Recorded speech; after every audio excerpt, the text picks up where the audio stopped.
Hey, what's up, everybody? Obviously, we're doing something different tonight. It has been touted for a while, and I am talking about comic book investing.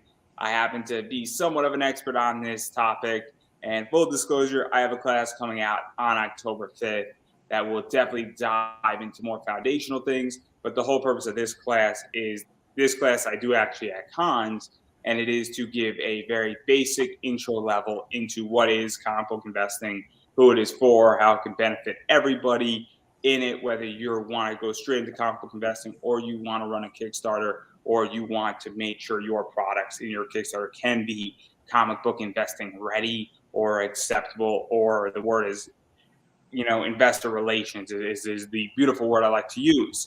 So obviously I got a bunch of slides. We're going to talk about it, and that's what it is. But full disclaimer, I am not a financial planner, nor can I assist you in financial planning or any investments that might help you with your comps or anything of that nature, nor do I want to be your financial planner. That is not a job I want currently, so do not ask. We're going to be talking a lot about skills here. You're not talking about individual investments. If you want to spend lots of money on comics, that is your prerogative, and please do it at your own risk. Speak to your accountant, your wife, your partner, your husband, whoever you're going to speak to, who's responsible for that in your life. If you're not the decision maker, that's up to you. Also, I cannot guarantee that you're going to make any money with comics because we are talking about investing, which is something different than saving. And so you're investing at your own risk. So I just want to make that crystal clear. It absolves me of all the liabilities and anything of that nature. So obviously, I like throwing this slide up there. Those who can see it, this is the key to becoming very wealthy. It's doubling your money. So in year one, if you have $1,000, you double it to two. Two goes to four, four goes to eight goes to 16, 32, 64, 128, 256, 512. Obviously, a mil, two, four, 8, 16, 32, 64, but in this case it's 65 because there's some change going on, and I think you get the gist. And so obviously, doubling your money from 512 million to a lot more than that, or 512,000 into a million is a little bit harder to do. But doubling your money from $1,000 to 2,000 is not that hard, and it is very doable in any sector. And comics are just one of those sectors that it can be done in. So that's something to keep in mind as well. And I like to throw this chart up there because it does show that it is actual probable, and this is over 20 years. So this is a very simple key, and it's very doable, and people have done it. It's not easy, but it's doable. So obviously, my objective, as I sort of stated, is to provide you with a basic understanding of the comic book scene from an investment perspective, along with several tools that will help you make solid choices and investments with your comic book so that you don't get swindled too badly. Now, it's no secret that we are in recessionary territory in the United States at this point. The stock market is down. It was down 2 days ago. It rallied yesterday, and it's back down. We are in a bear market, and that means that this is an opportunity to do a lot of things, and typically collectibles do very well.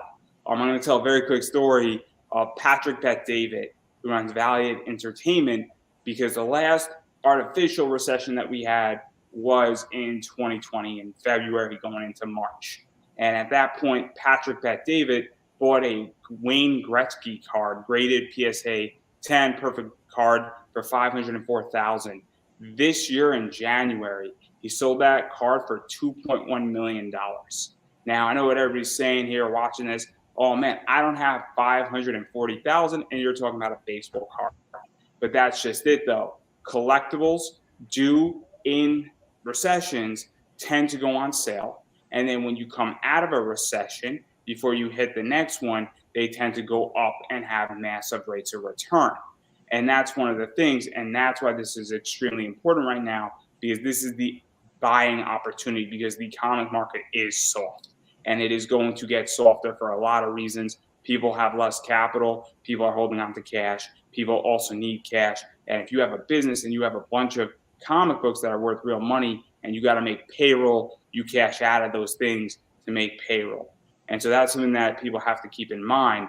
And so if you're running a Kickstarter or anything of that nature, you also have to understand that that's what's going on right now in society, and it's starting to happen, and it's going to happen a lot more. And because I think we're in for about 2 years into this, and so it's going to be a very bumpy ride. So that's something to keep in mind with everything that's going on. And obviously, my objective with this panel is not necessarily to give you every little detail of what exactly to buy, when to buy, how to buy it, but give you the tools so you can figure out how to get your brain churning and give you a jump start on everything out there. So obviously, this is a joke. Obviously, usually I do this panel in person, but raise your hand if you're not here. Great, everybody's here. Just want to make that crystal clear. So here's the agenda of what we're going to talk about today. We're going to talk about research, budget, negotiation, what is with you, against you, grading, signatures, trends, and exits. 8 things. 8 things, give you a very brief overview of those 8 things that are going to help you get into this, and it's going to help you figure out a lot of different things. And all of these things apply if you're just doing straight investing or you're doing investing, I guess, into your Kickstarter, which is your product. So this is where we're going with all of this. So obviously research. Research is the word sort of is self-explanatory, but we're going to go into it anyway. You have to know your books. So what that means is you have to know the writer, the artist, the cover artist, the publisher, the print run, variant ratios, some history of the book. You also need to know raw prices. You need to know what a graded book goes for in that substandard. And these are things that you have to know about it. Now, how do you get all this? So naturally, Wikipedia is your best friend for history of comics. There is no doubt about it that if you need to know something about comics, Wikipedia has got you covered if the book's been around for probably over a year. If the book just came out yesterday, Wikipedia is most likely not going to have an article on that, but something else will, like a CBR or a comicbook.com or something else will have that. So there's a lot of ways you can get the actual history of what went on in that book. Now, talking about prices, well, eBay, my comic shop, Overstreet Comic Price Guidebook will give you prices. Now, to be fair, though, the Overstreet Comic Book Price Guide is only updated once a year. And it is more of a bumper because things have shifted so much, and they do shift daily. There are some months that a book, a Hulk 181, might be trending at $1,500 higher in June than it is in September, or vice versa. And the reason why I use that book is that some books do fluctuate in a $300 to $500 range. Also, other things happen sometimes where something comes out of the woodwork and it shoots up a book.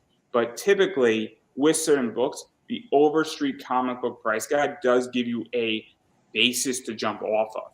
Now, knowing who a writer is. I mean, obviously, if you go on Wikipedia, you type in a writer, you're going to figure out what they write, who they write for, what they're doing in that realm.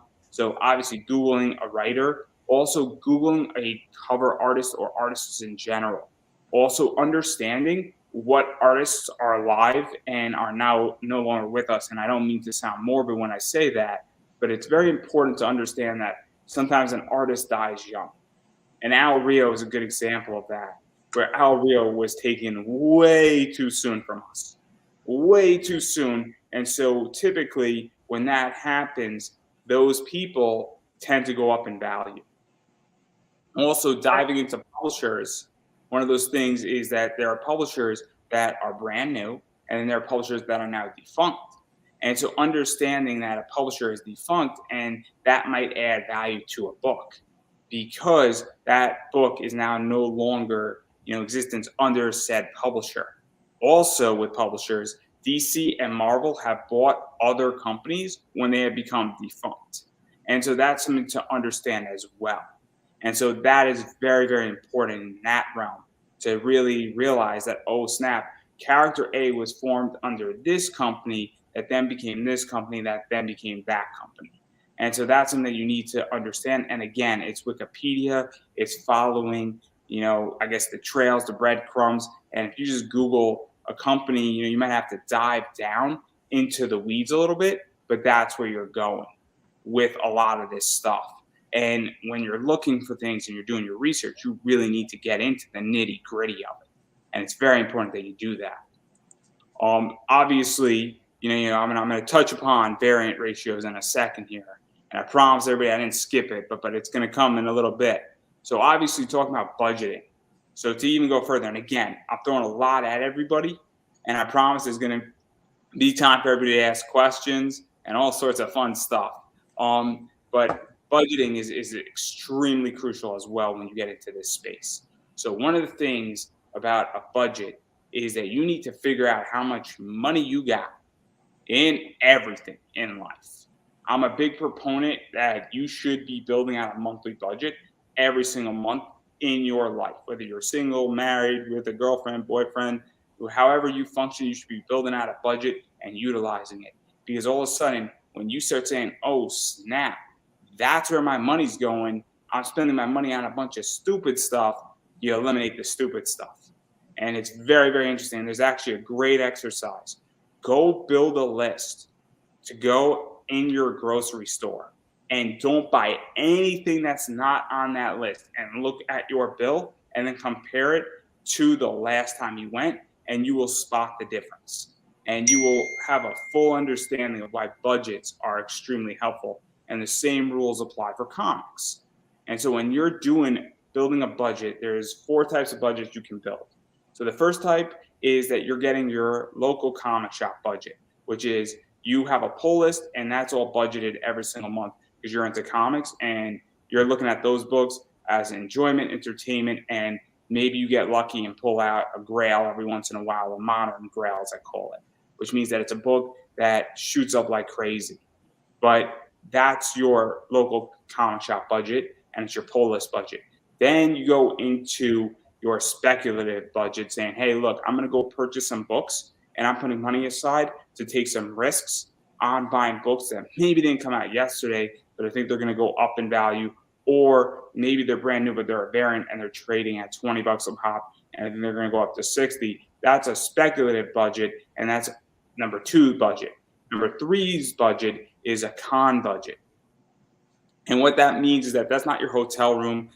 That's a separate thing, and that's technically 3.5. But the con budget is that, hey, you got X amount of money to spend at a con, and you bring that in cash, because ATMs are not your friend at a con. A credit card is not your friend, because what happens when you put money on a credit card is you go up to the store clerk, you hand them your credit card, they swipe it, and they hand it back. When you hand somebody a $20 bill in a store and they only give you back $1, you realize a transaction has been had. And when you do that with a credit card, there's no pain. The amount of money that is actually spent on a credit card versus cash is estimated to be anywhere from 15 to 25% more. And so when you go to a con, if you don't want to have Monday morning regret, you do not use credit cards when it can be avoided. Now, there are advantages and there are exceptions. One of the things is that if you're getting books graded and you don't feel comfortable and you think mishaps could happen, or somebody messes up your book or shuffles things around, you might want to put all your grading on a credit card because you get consumer protection. But beyond that, if you're just buying straight up signatures or you're buying a commission, you might want to pay for all that in cash because you're going to think long and hard about that. And so that is something that is very important. And then obviously, your 4th budget is just miscellaneous comic stuff that comes up. And stuff comes up, and you could have a stupid comic fun budget is usually what I call number 4. And that 4th budget is saying, this is stupid money to burn. I got $50 in my wallet, and this book looks awesome. I have no idea what it is. Screw it. I'm going to buy it, and I'm going to have fun with it. If it goes up to 100, goes down to 10, I don't care. It's a miscellaneous fun budget, little thing, but that's the 4 budgets. And the way you actually build these budgets is you say, okay, if you have a pull list and you're getting 10 books every single month, that's very easy after about 3 months to figure out what that's going to be, because the prices of DC, Marvel, Image, all that stuff. You could figure that out, and then you just say, okay, I need to put $40 away every single month. I'm good.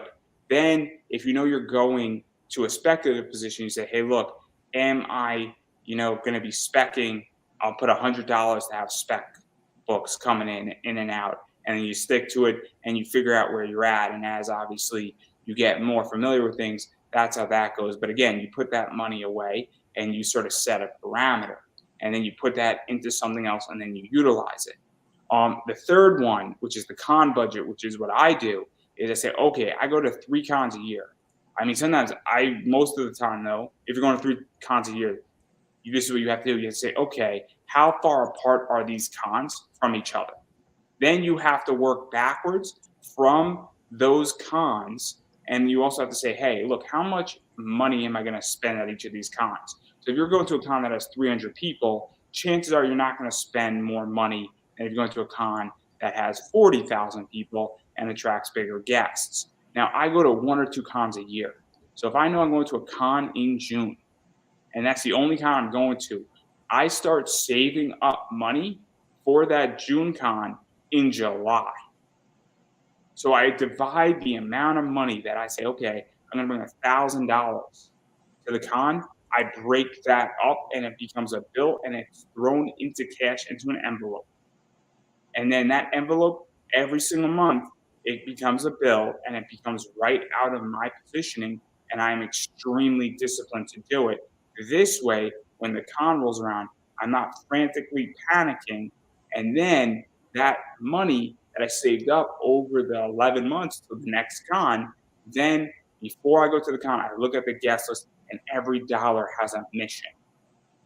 And this is how you actually become very efficient at what you're doing, where you assign every dollar a position, saying, okay, this money is going to a signature, this money is going to grading, this money is going to a commission. And a lot of this information is available on people's websites. A lot of cons now actually publish how much signatures charge and how much their celebrities charge. And that's very helpful. And they give you ample time. Hell, you could buy pre-autographs and a pre-autograph pass before you even get to the con. And so if you're like, I hate cash, which I don't advise, but you can legitimately buy every autograph you want and just bring the item you want signed for most cons now, especially with celebrities. So, but again, every dollar gets an assignment, and this is how you set everything up. And what this does is it actually eliminates inefficiencies.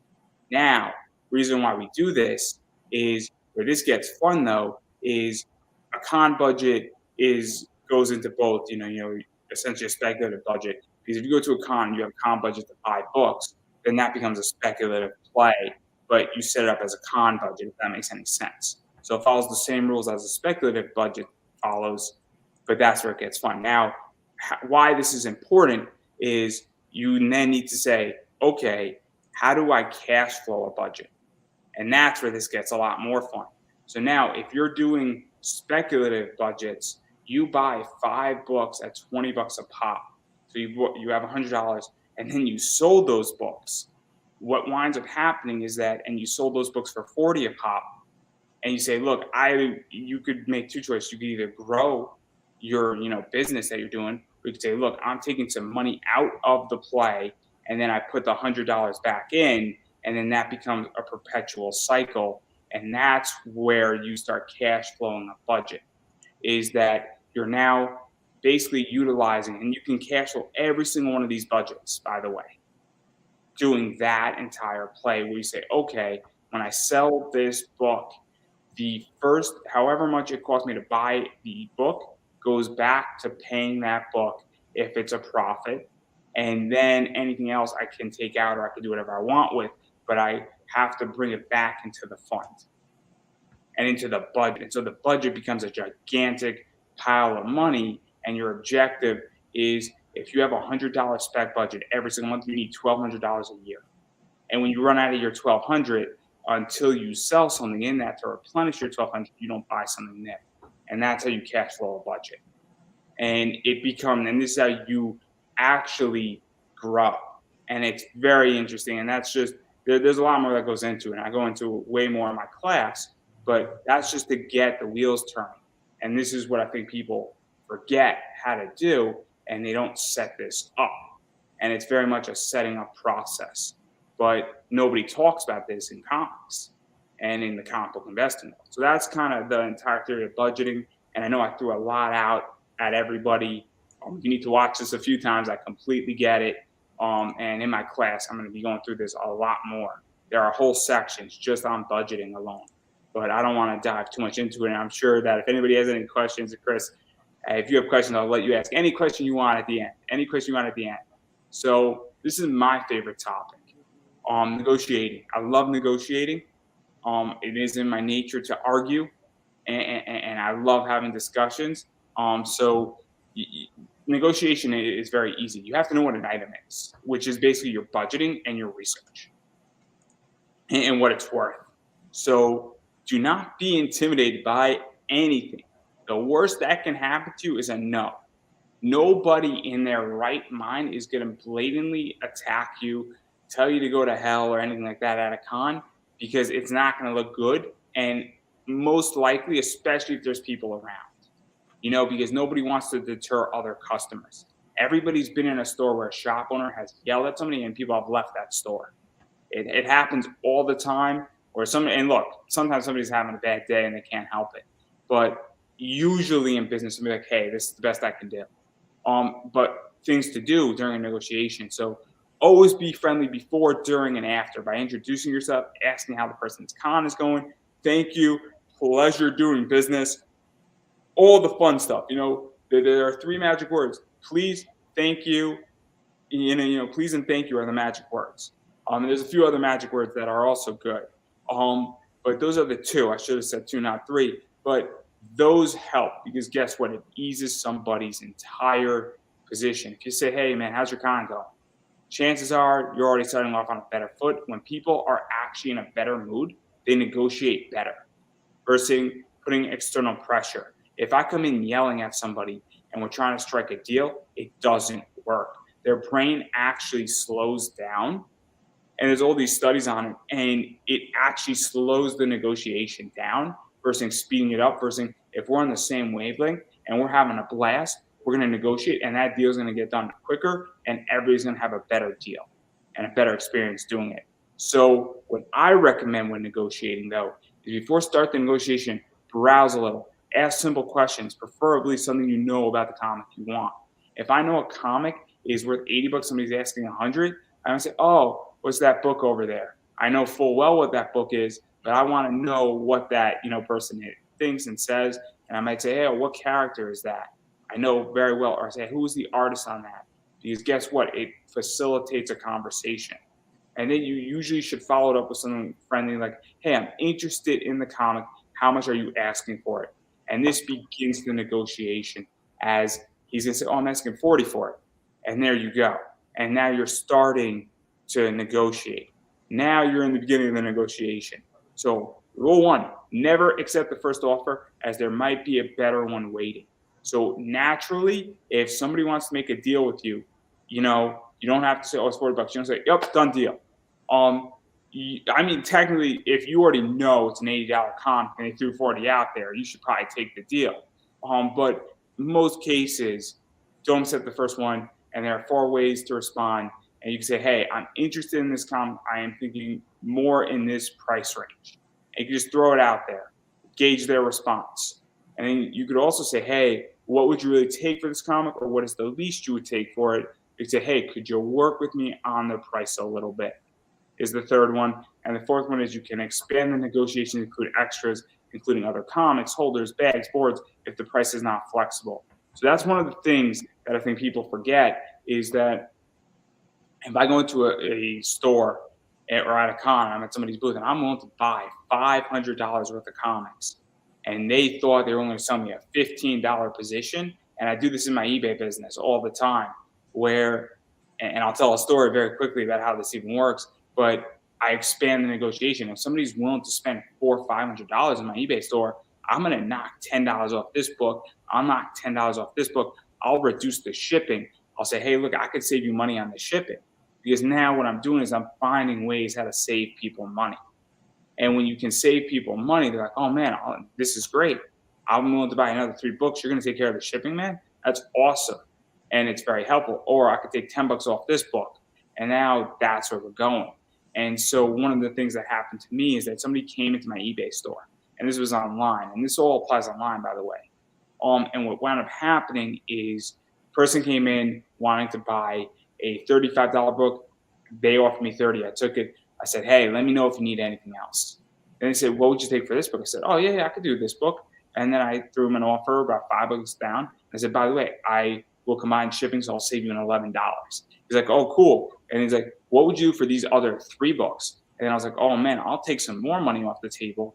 And so now I sent him 5 books. He paid for shipping once for $11. And, now I turned a $30 sale into a $300 sale. Because I asked a very simple question and I was actually giving him some money off. And so I made maybe $50 less, but I also sold 4 other books and it didn't cost me any more money to ship it. And so that's how, when you start including extras into it, where you say, hey, look, I got these dollar books. You're buying a $300 book. I'll give you these $5 books for free, man. I got you. Or someone says, hey, I like these 20 books. And, would you do these dollar books for 50 cents a piece? And I'm buying this $300 book. Yo, man, I got you. That's usually because that helps to facilitate a deal sometimes. And it's very important. So this response to these 4 things will go 2 ways. And what you're really doing in these things is that you're establishing parameters.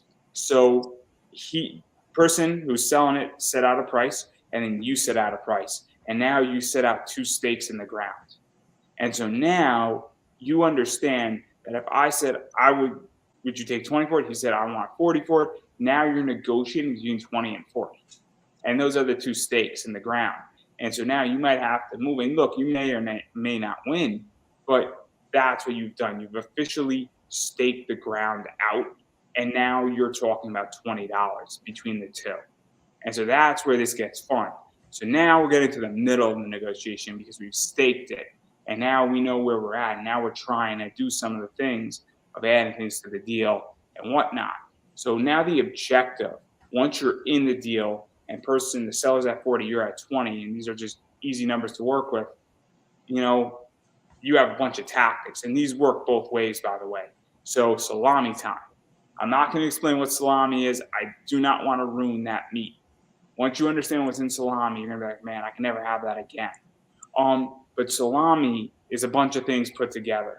So what people sometimes will do in a deal is they'll throw a bunch of books together because they know that one of the books is valuable and then the other 2 books are not as valuable. And so now that's sometimes what a seller will do. We see it all the time with people where they have these mystery boxes. There's usually a good book in there, and then there's usually a bunch of shit in there, for lack of a better word. That's called salami. Now, you might say, look, I want to unpack it. I don't care about books C and D. I want books A and B. So you might make that if you're a buyer, and you might try to reduce your costs down to that. Now, the seller might say, look, I don't want to break it up because I know that, C and D are hard to sell. And there you go. And that's a way and that's a tactic to get rid of things or include things. And that's a very interesting tactic that could be played both ways. Also, my favorite words to use is say, look, I'm getting this book graded. I'm legitimately taking this book and I'm going to be handing it off and getting it graded. I'm assuming risk. You got to work with me a little bit here. That is very helpful. Another favorite of mine is cash is king. This is why I love cash. Because guess what? Not to, be mean about this, but cash has a lot of applications. And also cash is usable immediately. Cash is, we all know it. Hopefully I'm not going to get in trouble for saying this. Not all cash is reportable, or for lack of a better word. And if you don't know what that means, figure out really quickly, because I'm not going to dive too much into that. But say, look, I'm going to give you 520s right now. And also the thing is that, with credit cards, there's credit card fees as well. A credit card company takes 3 to 5% depending. And so now PayPal takes a percentage sometimes, Stripe takes a percentage, Square takes a percentage. So if I'm buying $1,000 book and I'm like, would you do it for $950?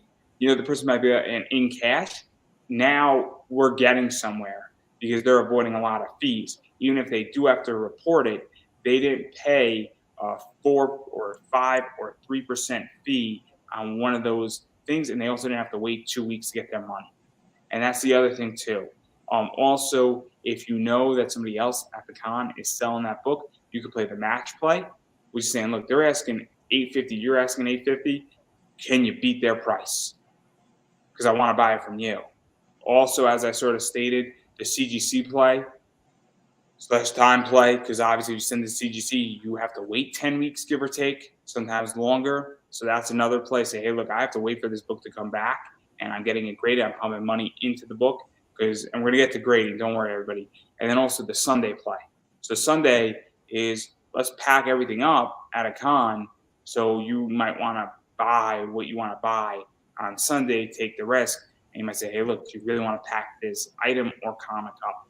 And so that's the middle of the negotiation. And these tactics work. Conversely, the Sunday play also goes to the Friday play for the seller. So the buyer has the Sunday play, the Friday play is for the seller. And that's something to keep in mind as well. So obviously, these are just ideas and positions on how to deal with this. Again, I go into a lot more of this in my class that's coming out October 5th, guys. And then here's how the negotiation ends. If it's accepted, wonderful, you pay. You say, thank you or pleasure doing business with you. You can enjoy your book or do whatever you want with it. Never, and I mean never, state how much you are willing to go up to. Or if you're the seller, never ever state how much you are willing to go down to. And then leave immediately. Because the worst thing that you can do is stick around because you will screw it up. You will just screw it up. We're solving this problem before it starts, everybody. You're going to screw it up. So you leave after all that. You got your book, secure your book in your bag, your portfolio, whatever, how you protect your books, secure it and leave. Say thank you, take their business card, say, hey, you got an eBay store, I'll be happy to purchase from you again. That's great. Now if it counters, you go back to the middle, right? So if the counter is good, you could accept it. If it's bad, you can continue to negotiate. If it's bad, you can stick to your guns and say, hey, look, my offer is reasonable and I'm suing all this. I can't do much on it. You could say no thanks and say, sorry, you couldn't make a deal. Or you don't have to do anything. You can just walk away. If you're not confrontational or anything like that, you say, hey, it's not for me. And then you just walk away. It's nothing personal. You do not have to be mean, but you don't have to say anything. And that's the thing too. If it doesn't work well, you can say, hey, look, I'm good. And then just walk away. So that's usually how it goes. But again, this is just how negotiations work from beginning, middle, end. And this is how things function. Now, this is also fun. So we sort of dived into this a little bit. What is with you and what is against you in all of this? And at a con and when you're buying anything in society and in particular with comics. So at a con in particular, Sundays are with you because nobody wants to pack up their stuff. So if I could pack up 50% less and I go to a con, much happier. Because that means I have 50% less. I might say, hey, look, if I got 5 items left, I might want to get rid of those 5 items and I might take $5 off just to move it out. I used to be a big statue guy at cons, anime cons, and Sunday it was always $10 to $15 cheaper because they don't want to pack it up. Now you run the risk of it not being available, but again, that's what happens. Conversely, what's against you is Fridays. Fridays, everybody's there. They got 2.5 days, 3 days to sell everything. So a deal is not going to happen as easily on a Friday in that regard, the same way it could happen on a Sunday. What is with you? More dealers. If there's more dealers, there's more competition. And naturally, there's more options for you to shop from. If there's 4 people selling the same item, clearly, and there's only one buyer, the buyer has all the power. If there's less dealers, the seller has more power. It's just supply and demand. Also, with signatures and things of that nature, more guests means that you have more people to choose from. And therefore, those guests' prices actually have to come down if they want to attract customers in that regard. Even if they are a superstar, if there's 14 superstars in the position, it's going to be that way where their prices naturally have to come down. Versus less guests, if there's only one superstar, there you go. And so that's something that is very interesting as well. Obviously, movie off years. So I'm going to throw out a character, Batman. Let's say there wasn't a Batman for 5 years. and Batman is just having a bad movie year or a bad television year, Batman books might be 20% lower trading. So that's going to help you buy a book cheaper. If a movie's having a firing year or a firing time period like the Avengers, between Avengers Infinity War and Endgame, those books were going off the chart. So those books had a premium attached to them. Also, what is against you is expensive guests.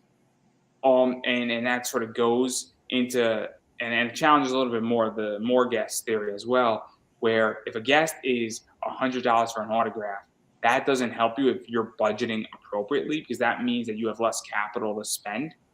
And it also creates a whole other problem when you invest, because the more money you put into a book, the more expensive you have to create on a rate of return for that book. So, and we're going to dive into that in a second. You're going to see exactly what I'm talking about with that. Also, offbeat characters are very helpful too.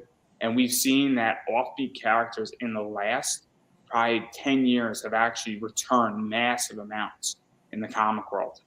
Popular characters don't help you because, well, they're well established. And if they're done right, they tend to be more expensive. Also, what is with you is young stars / undiscovered talent. So if somebody is brand new into the comic realm and they are brilliantly talented and they could draw like nobody else, but nobody knows who they are, they're going to be significantly cheaper than somebody who's a veteran in the industry to some degree. To some degree. I will say this, that there are plenty of veterans in comics who are not that expensive.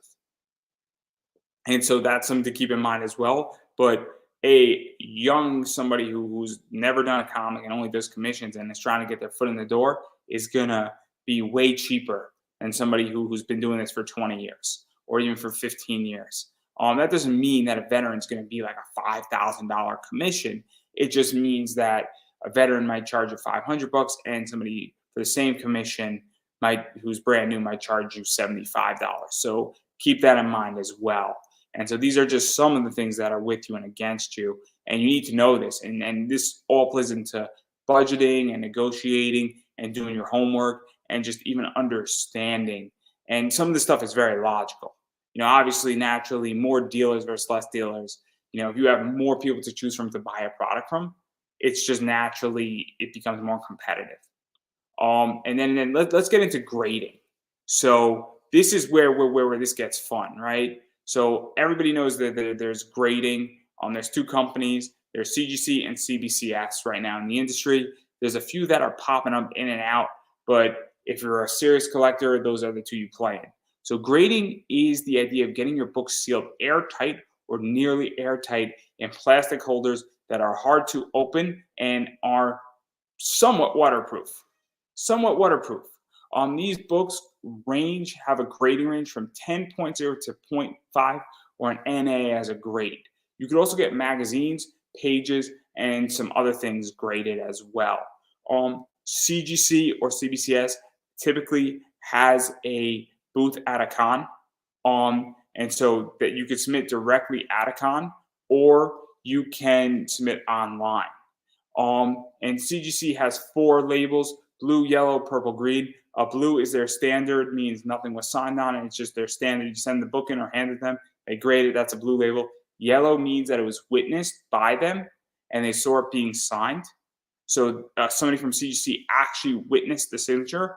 Purple is the book was restored. So if you get a modern book restored, you're a moron. I'm just going to throw that out there. A restoration book, that's a joke, everybody. A restoration book is typically a book from the 1940s, for instance, has some damage, and you go and you have somebody who repairs the book, and there might be a huge difference in value when you repair a book, but it gets a purple label. And then a green label is when you have a book that has something on it that CGC did not witness. And I'm going to tell a very quick story, and I don't really care the consequences of the story. If you know who it is, you know who it is. Somebody had a bunch of CBCS books that were yellow labels. So CBCS follows a similar pattern where they have a yellow label and they have just a regular label. So CBCS, a yellow label is their signature series or a golden label, and then the regular is a blue. And CBCS has a different service than CGC, where you could send in a signed book and they could actually authenticate the signature for you for money. So what happened with this guy is that he had golden yellow labeled CBCS books. He sent them to CGC. Now, anybody who's in comics knows exactly what just happened. So let me tell you what happened. When you send a CBCS book to CGC, they crack it open, they grade it, it comes back as a green label. Now, Chris, I'm going to ask you a question. And my question is that what do you, was that a good investment that this guy did, or was it a bad investment? Him sending perfectly fine, signed, authenticated CBCS and turning them into green CGC books? No, I probably would never have done that. Right. Why? Let's just ask the open question of why. Well, it's like there's one right answer. One right answer. Yes, if you were dealing with a crime scene, okay, you're talking about a chain of custody, and now that's been broken because whatever you had done and graded in the first place has now been opened by another party, which has then ruined or at least devalued what you've had before. It does two things, and only two things that have occurred with that. So the authentication is now non-existent on the CGC books. So he paid money to get them regraded to try to seek more money, because CGC typically does get more money and garner more money in the market. So now you ended the authenticity of the signature. So right then and there, you did that. Now, whatever grade you had on those books is also up in jeopardy. So that's another problem, but that's not the biggest problem. And then what you did is you turn them into green labels, which are called a qualified label, which means that it's graded and it can have the same grade, but now nobody knows that the signature is authentic. And I don't want a green label. I don't care if you have a Stan Lee green label on your book. I don't want that. It has no value to me. So you have essentially, I mean, it has some value because everything has value. But the idea is that you took a book that might have been selling for $300. You probably cut it in half to $150, but nobody wants it. It's not a tradable, sellable asset the same way that CBCS book was. And that's the real problem, is that you now have an asset that is very hard to move. And so you have an asset that a real collector does not want. And if I'm to buy that qualified green label, I would offer $50, which is 1/3 of its half value, because I'm going to have to crack it open, send it to CBCS, and have them re-verify the signature for it to have its true value. And in the process, I'm assuming a huge amount of risk. And so those books are untradeable. And that is why, unless CGC witnesses a signature, you do not send it to CGC. And CBCS has a program that solves that problem, and that is your route if you have signed books that don't do that. And this is why this is so important. And I mean, this guy probably cost himself at least $5,000. At least I'm assuming. I mean, hopefully it was only $500, but I think it was like $5,000. And that's why you don't do this. And this is why this is so important, is that if you don't know what you're doing in grading, don't do it, and go to the CGC book before you do anything in comics, or call them up. Because if you call them up and say, hey, what do I do? They're going to tell you what to do. I got a commission that I was getting graded. What did I do before I got my commission? I went to their booth. I said, I'm getting a commission by so-and-so. What do I do with you guys? And they're like, and I said, look, I've never done this. I'm about to ask a stupid question. I'm asking a stupid question. And guess what? They said, you do A, B, C, and D. And guess what? Book came back perfectly, got a yellow label. So there you go. Go to CGC's booth at cons if you want to get signatures and you want them to be yellow labels, because it will go a long way. And also do the same thing with CBCS, because it will go a long way and it will help you. So now, obviously, this is just a very basic outline to blue in grading in CGC. This has no markings or signatures. You just submit the book to them and you're good. Price is lower than yellows. Less pudding can sell for less. but it's also you put in less, you sell for less. It's simple, it's easy. Yellow, on the other hand, I'm briefly doing this. This has signatures on it. CGC has to witness the person signing it. More expensive grading. Extra signatures cost money. It can be complicated to arrange or get signatures, but it could be worth a lot more. And one of the things about this is that you might have to pay for signatures. So keep that in mind as well when we dive into this.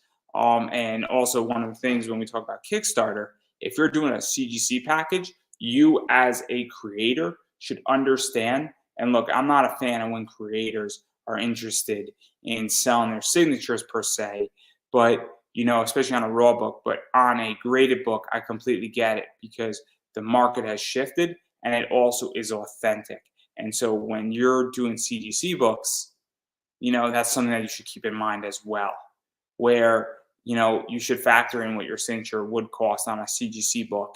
And that's something to pay attention as well. Obviously, for those on the Kickstarter side of things, you could actually apply for a certain account, and then you could actually get you don't need a witness because you're the publisher, and CGC has rules on as a publisher you can sign certain books without a witness and then send them in as if they were signed by the publisher.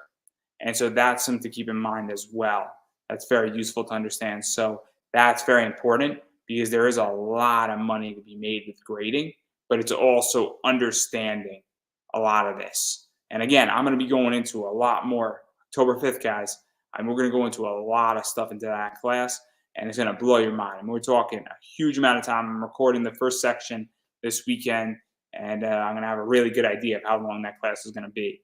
So now let's talk about signatures. So I kind of alluded to this. Signatures are when an artist, writer, creator, or person of interest to the comic signs it. A person of interest is a celebrity. Okay, so you get Chris Evans, Captain America, signs a Captain America book.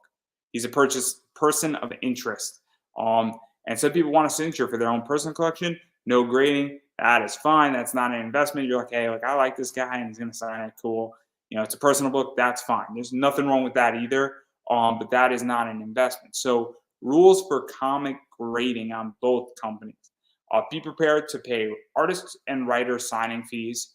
CGC and CBCS do have fees. It's more expensive. I think CGC is $30. I don't remember what CBCS is. Currently, I do not know if the prices were raised, but that was the last time I checked. Window boxing. So a window box is when you put the comic in the bag and board. What you do is you take out tape, and then you box out where the signatures of the book where you want somebody to sign it, right? And so you're window boxing the issue. But what you do is that you then take out your comic and then you take an X-Acto knife and then you cut out where the tape is. And then you put your book back in, okay? But you take out your book first.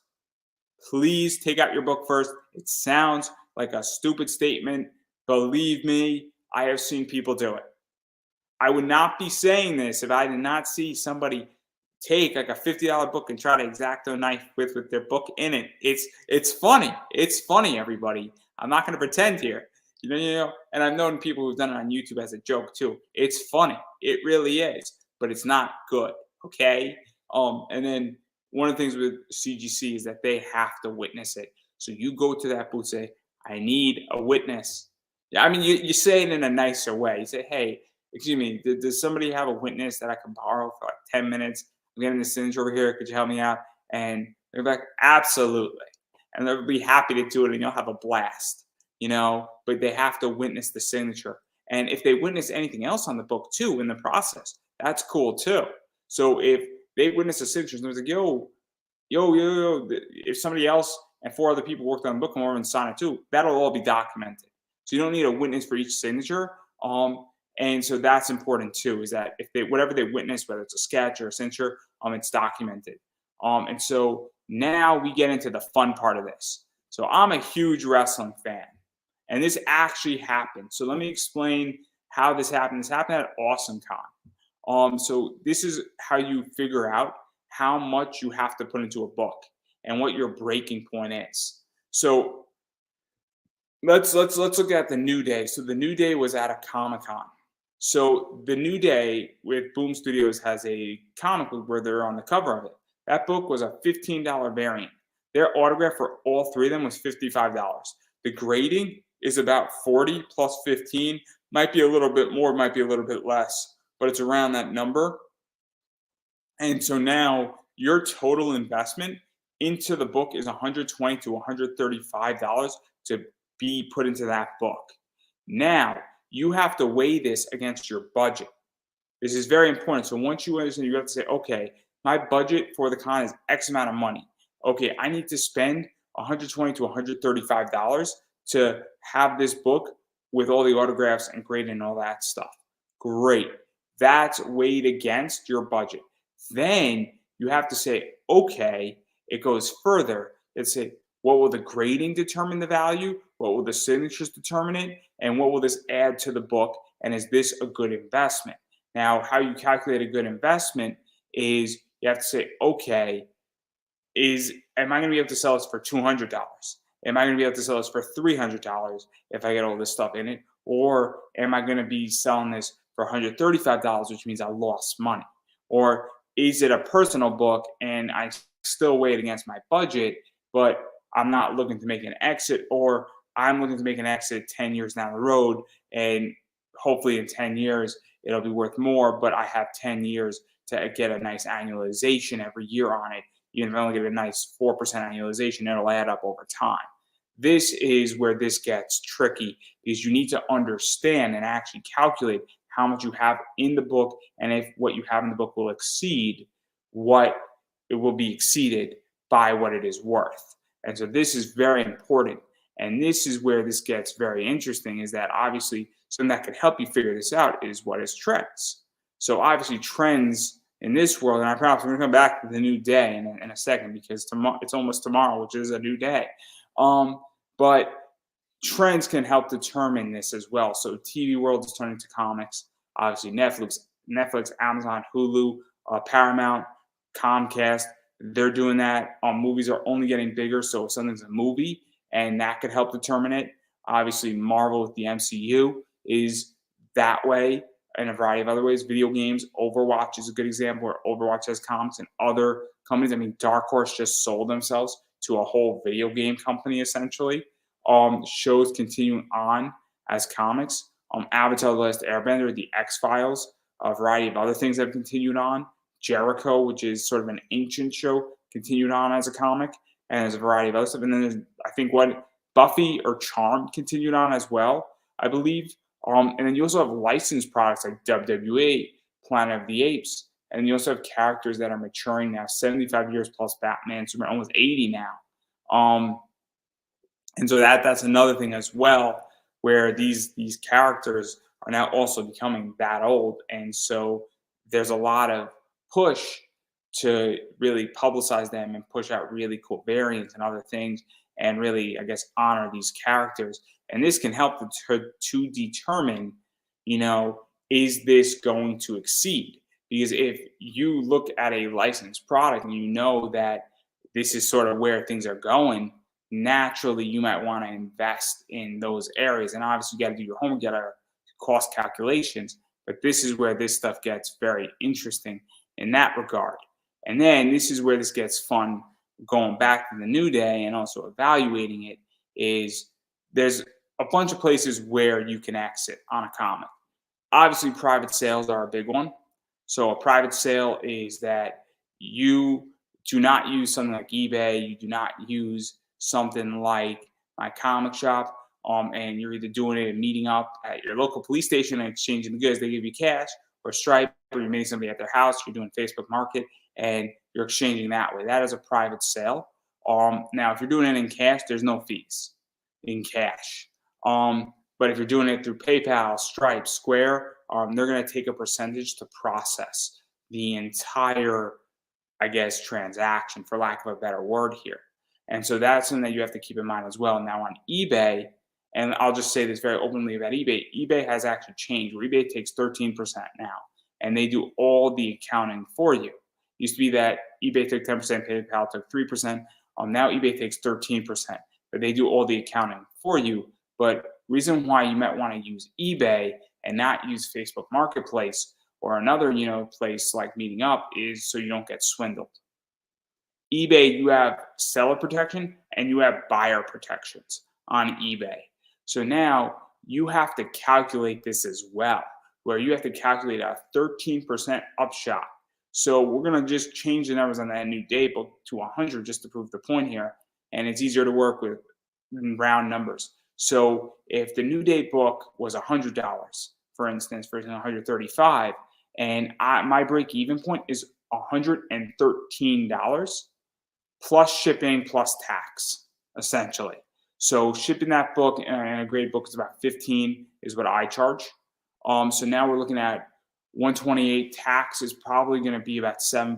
We're looking at 135. So my break-even point is $135. So I need to sell that book at a minimum for $136 to break even and make $1. And that's what you need to understand when you make an exit. And so this is super, super important that people need to understand about making an exit is you need to understand your break-even point. And once you do that, that's where and this is where you go back to cost analysis, is saying, what is my break-even point on this topic? And that is what is super, super important in this sector. And that is a mistake that people do not understand. And even on a Kickstarter, you have to say, what is my break-even point? Because unless you know what your break-even point is on your Kickstarter, and this is also called a P&L statement. And so it is extremely useful to understand where you say, okay, at $5,000, I break even. Or at $135, I break even on this project or this book. And that is something that people need to understand. And you also need to understand, both on Kickstarter and investing and on eBay, that it is better to make, and I said a 2x on this, I would rather make 2x on my money. And I always try to make 2x, but it's still even better to make 0.5x in profit than make no money at all. And so you also have to understand, saying, hey, look, it is better to make a profit than not make a profit. And that's another thing about when you exit out of a comic, is that you need to understand all of this. And obviously, again, I only have limited time here. I do not want to go into all this stuff, and I'm very open about this. And there's a lot of stuff it's complicated, but this whole panel is meant to start churning and turning the brain, so that when people come to a con, they now say, okay, I get that I need to have some of this stuff as a very intro level formal class, and there's a lot of components I need to put together, and that maybe this is not for me. And that's all right if it's not for you. And that's not, and if you say, hey, look, this is complicated, I do not want to invest in comics, that's fine. But also you say, hey, look, I want to definitely be interested in this. And this seems interesting, or I need to understand certain components of this. Because you need to understand that everybody who is a comic collector is an investor at some point, or their next of kin is an investor, or somebody who's managing their estate is an investor or a seller at the minimum. And so it's very important to understand that somebody might say, look, I'm not selling my collection for 20 years, but you at some point will sell your collection, and I've seen the posts, and if you don't believe me, hey, me and my wife are expecting a baby, and my wife is not making me sell my collection, which really means that the wife is making the guy sell his collection. That's what it really means. And she's not saying you have to get rid of everything, but you got to downsize, or we need a lot of diapers. And so there you go. So this is something that, and when you even go into Kickstarter, you have to understand that you have to sell, and you have to understand that fulfillment is an exit. And that's what I think people don't understand on Kickstarter, is that fulfillment is an exit. It's not necessarily an investment, but it is an exit for the person doing the Kickstarter. So that's something to pay attention to. Obviously, that's my presentation. My name is Andrew Davis. I run Pop Anime Comics. Obviously, you can bother me on Twitter at Pop Anime Comics. Hit me up at Pop Anime Comics Lounge, which is my other show. Obviously, I run the Comic Book Investing System podcast. I have that Facebook page, and I do a lot of stuff. And I'm going to just be very honest. If you can't wait to learn this trait till October 5th, I completely get it. I do private consulting, and you could hit me up. Obviously my email is andrewedavis@hotmail.com. or you can hit me up on Pop Anime Comics on Twitter. You can hit me up on Instagram, Pop Anime Comics, or Facebook, Pop Anime Comics. You can hit me up on the Comic Book Investing System Podcast Facebook page, and pretty much anywhere that is that. Also, I do run conversations in pop culture. And so obviously that is everything that I have. And if you do want me to consult, as I was stating, I am more than happy to do that. And we can work out an arrangement if you cannot wait till October 5th for that class to drop. We are doing after hours. I do not know if I'm going to ever publish that, if I'm going to put it behind a paywall, if it's going to be on a Patreon thing, or if it's just going to be clipped out with certain things. But obviously, if you want access to after hours, but we're going to go into some other more detailed stuff, obviously some arrangement can be made because we are going to record that. But obviously, I'm going to let Chris ask any question he wants to ask. And anybody else who wants to ask any question, feel free to do so, who's seeing all of this. So I don't know if you have any questions, Chris. If you have any concerns, you want to challenge me, we can go to New Jersey anytime you would like. Everything's legal there. But yes, all jokes aside, I will take a question. You need that. No, there were a few things, and I'd have to have you go through the slides one at a time. But did you see, speaking of, when you talked about buying, unfortunately, around the morbidity of the artist's death, that Tim Sale passed away? And I have noticed all of his Long Halloween, the Spider-Man, and all of those other ones have just been skyrocketing. So there's a concept, and because I don't know if there's a question, but I think I know where we're going with this. So there is a whole thing that happens when a movie occurs, and so I'll tell this. It's not Tim Sales related, but I think it gets to the point. What winds up happening is I sold a Pop Funko of Carnage. Venom. When Venom 2 was coming out, when the trailer dropped, that Pop Funko went up by $20. So it was a $40 pop. It was like a $35 to $40 pop. Trailer drops, it's a $65 pop, and it was there for about 4 days. Nice. And everything with Venom and Carnage popped up like crazy. And so what's going on right now in the market is that there is a fear of missing out, and there's a lot of speculative plays. And so right now, and again, I don't mean to sound morbid, but he passed away. Everybody's like, oh man, I love Tim Sale and I want to get his work. And so now a bunch of people are saying, I'm going to unload my position. And also what happens is that you have something called first movers market. So somebody then goes and sells a book, and then they sell the book for $500. It's like, this is worth $500. What? And then they say, I can get $500. And then 4 people come in. And what winds up happening is you have a more supply demand. And me and people have gotten into arguments on this on Facebook. And I'm like, we're never going to see, if there's now 10 books that are Tim Sale books and everybody's asking $500 for it, they're not going to sell for $500. Right. And so that's what's going on. But the market will calm down. Now, I think that he passed away. And so now there's going to be an added value to some of this stuff. But I do not. I think it's a little high. Yeah. Right now, and this has happened with Moon Knight. It happens with a lot of books. The question is that do you go up, then you go down, then you go up, and then you go down? And that's the other thing too, is that what I think is going to happen with Tim Sale is it's gone this way, and then I think what's going to happen is go down. Yeah. But I don't think it's going to go back to so if we were here and we got up, we're going to go down to here. We're still above this level, but we're now maybe $50 more.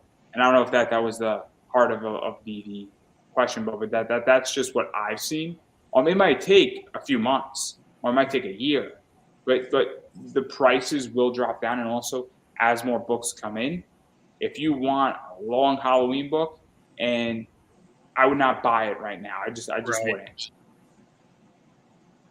Unless it's a one-on-one. For instance, if you had a George Perez sketch cover. There's not another one of those. That has a different value. And even still, when he passed away, and rest in peace, one of the things is that there was a premium for a very short amount of time, and then it came down, but it still has a lot of value because it's a one-on-one. Right. Let's see. A couple other things I did want to ask. Like I said, I might have to see some of the slides to remember, but one was you're talking a lot about cons, and of course, because that's where people gather together, and there are relatively few around my area. However, there are a lot of flea markets. Do you recommend those? And how do you know there what is worth grabbing? So, I mean, obviously, I'm not a flea markets have a lot of cool stuff in there. Right now we're just talking about comics. Yes. So I'll be very honest about a flea market. I've been to like 2 flea markets. Mm-hmm. There are some weird toys in flea markets. I am not a toy expert, but again, you go to a garage sale too. I mean, I'll incorporate garage sales into this as well. You could go into a garage sale and then you could pay $100 for somebody's baseball cards and it could be worth 5 grand. It could also be worth $5. But and also there's all these weird toys. I mean, there's a toy called a Bike Buddy. A Bike Buddy, you could find them and then people have found it for $5 and they sell for like $75 on eBay. And so I mean, it's weird, right? And sometimes they're at garage sales. So one of the things that when you look at stuff and you're trying to buy it, you just need to know what you're looking for. Mm-hmm. So at a flea market, some grandma could have a bunch of comics. And she's like, $3 a book, and she's happy because guess what? She's like, oh man, this is just taking junk in my house, and you might be like, oh cool, this might be, but you need to know the books. So that's kind of where it goes down to. But one of the things that's interesting about flea markets is that if you understand your demographic, right? And so this is where this gets fascinating, is that one of the things is that you should shoot a message out to the organizer of the flea market. You say, hey, do you have any info on the demographic of who's coming in and also what, I guess vendors are there, because guess what? If you're at a flea market and there's nobody doing comics, you'd be surprised. You might do rather well. And then it might be like, oh, it's like $20 a table too, right? Because that's the other thing too. Again, we have to look at ROI. And I don't dive too much into ROI per se in my class, but you have to look at ROI, which is what is, your rate of investment. So if you said I could buy a table at a con and I could just have like a banner and a poster just handing out something, like legitimately my business card for my podcast, and I was going to get 1,000 people foot traffic, that's going to beat out any Facebook ad just naturally. Mm-hmm. Or better yet, I'll produce free metal cards. I'm like, hey, take a metal card, take a metal card, take a metal card. And that might in of itself actually beat out any traditional or digital marketing. So that's the other thing too but that's the thing. If they're saying, hey, it's 500 for a table, it changes the game. Right. But also, if you know that you have a book that is NC-17, maybe you don't want to put it next to Grandma's Peach Cobbler. It might upset Grandma, and it also. Unless you're talking about her other peach cobbler, but that's, But it goes back to demographics. If there's Horror Fest in some place in Pennsylvania, and I don't think you mind me saying where you're from, and you know that a bunch of people from Horror Fest are going to be there, and it's an indie Horror Fest thing, and you have a horror NC-17 book, it's going to fit perfectly in there. Yeah. And that's the thing too, that, and look, there's been record conferences, there's been other things. I know a lot of people have gone outside the traditional con game, and they've done very well. So if you have a very music-centric, thing, and there's like a indie music fest, maybe you want to set up a booth in the back, and you have a indie comic that's dealing a lot with music, there you go. You might do very well because you're in the right demographic, and that's the whole thing. If you have a cute kids book comic meant for 7-year-olds, and the family's going to the flea market or the county fair, right? It's a no-brainer, and it's priced accordingly too. That's right. The other thing. So, but yeah. That's. I used to go to those, to the flea markets, to the garage sales, and all of this stuff. Again, way back. And I used to buy the ones from the 60s and 70s that like a 10-cent cover, right? You get it for $2. Um, I mean, again, that was back before my collection was stolen, unfortunately. But I had like some of the early X-Men ones, and again, they would have graded maybe like an 8.5 at these times, but still, you're not beating that for like $3 because they just wanted to get rid of it. You know, Yeah, uh, and that's the thing is that it's also the idea that when that's the thing about investing too. There's all these places that you can go to, and I mean, people bark at church sales, they bark at garage yep. sales, flea markets, and also look, what is shops bring in dollar books all the time. I mean, I've told this story on the podcast and off there where some guy bought a collection on 20 cents on the dollar, and some of those books were 10, $15, but they were loved.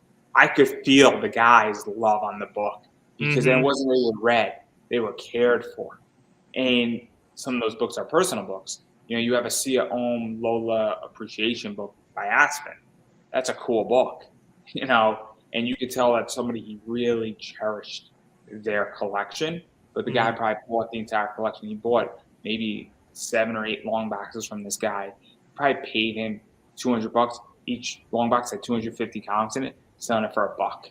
And Mm-hmm. so that's the other thing that happens on comics too, is sometimes somebody gets rid of books for $1 because they got in so cheap and the books are worth more, but they're like, oh man, you got some really cool stuff, and I'm happy to sell it to you for $1 because I paid 20 cents on it. Yeah. Oh, let's see. What were some of the other things? Oh, here was something that I just found curious. Signatures. Okay, I like signatures on mine, or and so on. I one, I've often wondered why they don't just have somebody dedicated, like, to the signature alley. Somebody, a witness that's dedicated to walking through while people are getting signatures. And two, is the signature process the same for a sketch cover, where you get it signed or get it? What did you call it? Verified, witnessed. That's When you say sketch cover, I'll answer the first question, and I'll ask you a second question just so I understand the question. So I just think CGC usually they have 3 or 4 witnesses, and I just think they just run their business the way they run their business. Um, One of the things that I like and I hate when cons do this, con should put CBCS and CGC in Artist Alley. They yes. should just be in Artist Alley. Awesome Con did this, and it's nothing against Awesome Con. I'm not trying to pick on Awesome Con, and but they put CGC in the middle of like the dealer's room, and it was the stupidest thing to do. The stupidest thing to do because it made no sense whatsoever for everybody. For everybody, it was stupid. And I don't even think anybody thought of it and like, oh my god, we messed up, right? But it wasn't anybody. Nobody should have been fired. It should have been like, we're not doing this again next year. We're gonna fix this problem and problem solved, right? I think CBCS was closer to Artist Alley. I think they were like right on the edge of the dealer. They were like 2 rows into the dealer's thing right before Artist Alley, which is also where CGC should have been. But again, so I just think CGC just doesn't do it that way. CBCS doesn't because guess what? Sometimes nobody's signing in Artist Alley, right? Yeah. I mean, sometimes those guys are hanging around and they got nothing doing. And also, it just is what it is. So that's that answer. I just think they just made a business decision. And also, it depends where the CGC booth is. Now, sometimes with CGC, if a con has multiple layers, so Big Apple Con, they have a ground floor one, and then they have a smaller booth up on the second floor, so people don't have to go up and down the escalator. Mm-hmm. And that makes sense. Yeah. Because it makes sense and it saves everybody huge amounts of time. And now they have the witnesses upstairs because that's where all the artists are, minus Neil Adams, who also, rest in peace, he had his own booth right at the entrance, which was super cool. But he was the only artist down on the entrance level. Everybody else was upstairs. But again, on that position, somebody would just walk over because they legitimately saw Neil Adams sign it. And Yeah.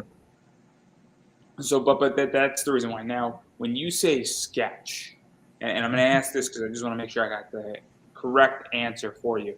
Do you mean that a commission on the book, so like a blank cover or a remark, or do you mean something else? No, let's say I take a blank cover. Okay, we often see the white covers and all this as the variant options, and I take it up to an artist, and I have them sketch something on it, sketch and sign, kind of a deal. Um, do So, they so, so do they let me, grade let me, those the same way? so what I would do with that is I would go to CGC first, because this is what I did with mine when I got my thing done first. Is so there's two types of things. There's three things that could actually happen on a comic, a blank cover, on any cover. So a remark is a little thing. So a remark is like a bat symbol, right?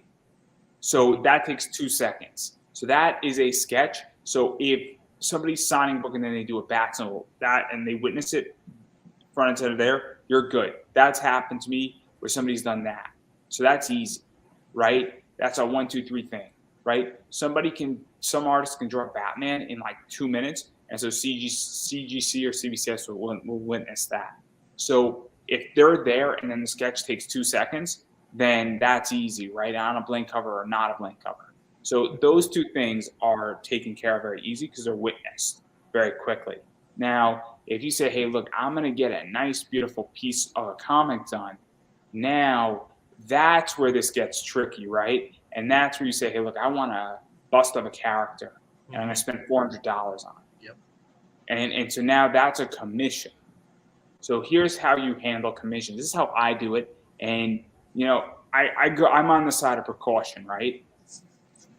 If I go and I know I'm getting a commission, the first place out of con I go to is I go to CGC and say, hey guys, I'm getting a commission. What are the rules on how to do it? Because it's going to take him a few hours to do it. How do we do this so that it gets graded? And I'm going to have them walk me through it. So that's the rule I follow. And that's the rules I'm always going to follow. Because guess what?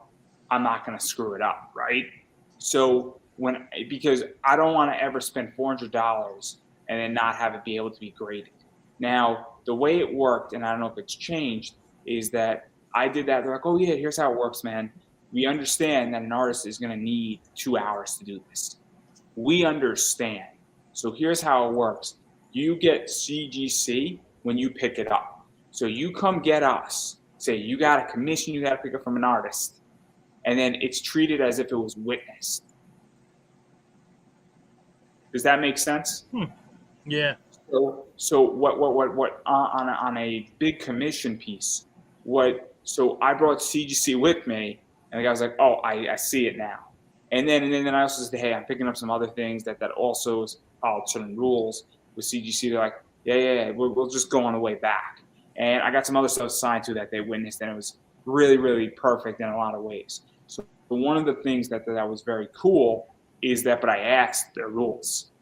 Because again, if you ask the rules, they're not going to steer you wrong and they're not going to get angry. You're going to say, hey, I got a really good question. It's my first time doing it. I don't know how to do this. How do I do it? I didn't do anything yet.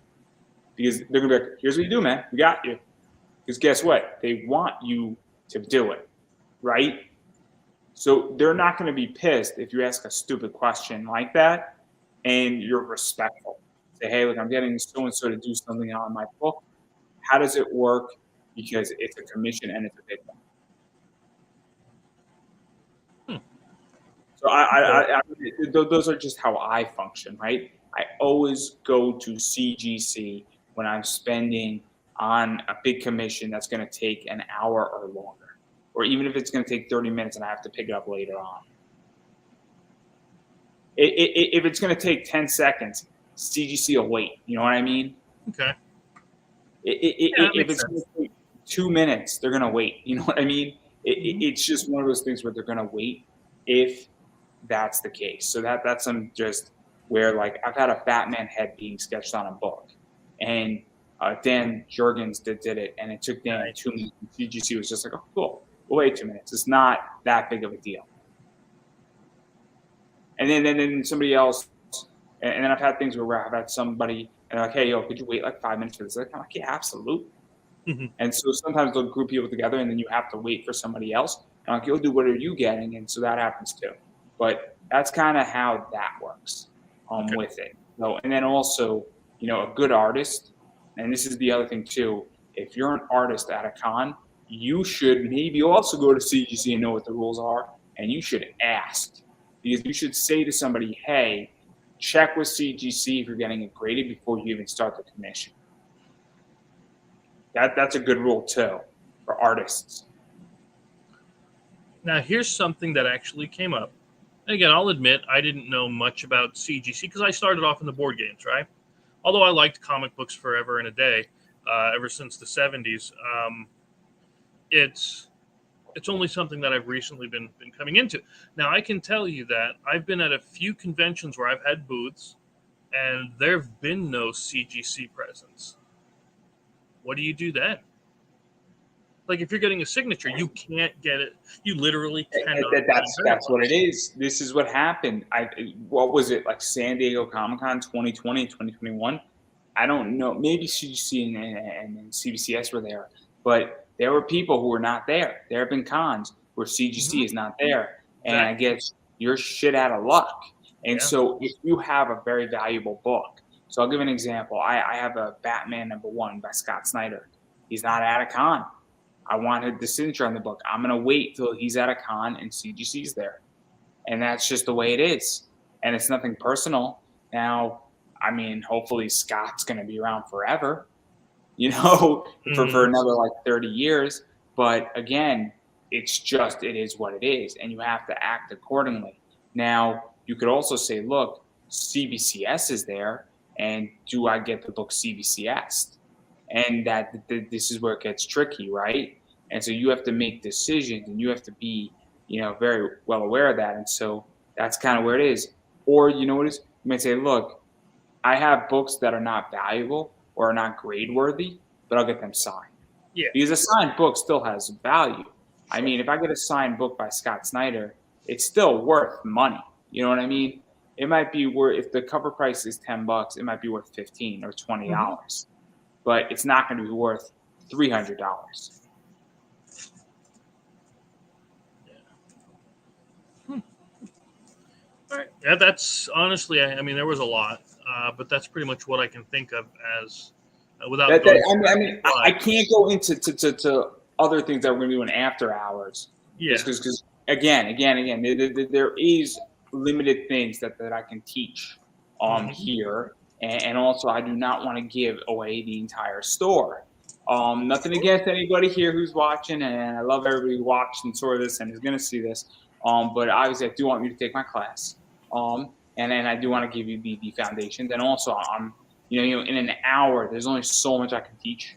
And again, this is a very basic understanding of what I'm attempting to do. And I'm just getting the wheels turning because this panel is usually done in 45 minutes at a con. And the goal is to give everybody a thought process on how to shift their mindset. And I throw a lot of information at people, but that's what we're doing here because you need this jump start. And my class, I mean, I can tell you right now, just what I'm going to be recording. I mean, I'm looking at 6 to 8 hours in the first module, and it's not overkill. I mean, there's just everything. I mean, I'm legitly have a PowerPoint that has, I think, like 48 slides just on research and how to do it. And we go into the innards and outers of it. And you're going to be in the first module, first lesson, you're going to be realizing, oh, snap, you actually need a bunch of tools that are very, very important. We go into, variant ratios and how to calculate how many comps are actually printed in an entire thing. Like all that stuff is important. And again, you know, for the intro stuff and stuff like this, I do not want to overpower people. So if you're really into this stuff, that's what that class is for. And my objective is to keep that class as affordable as humanly possible because I do believe that if everybody is more educated in this sector, better deals can occur. And I do believe in massive financial education because most people do not have it in this country and we do not teach it. And this is a subset of that.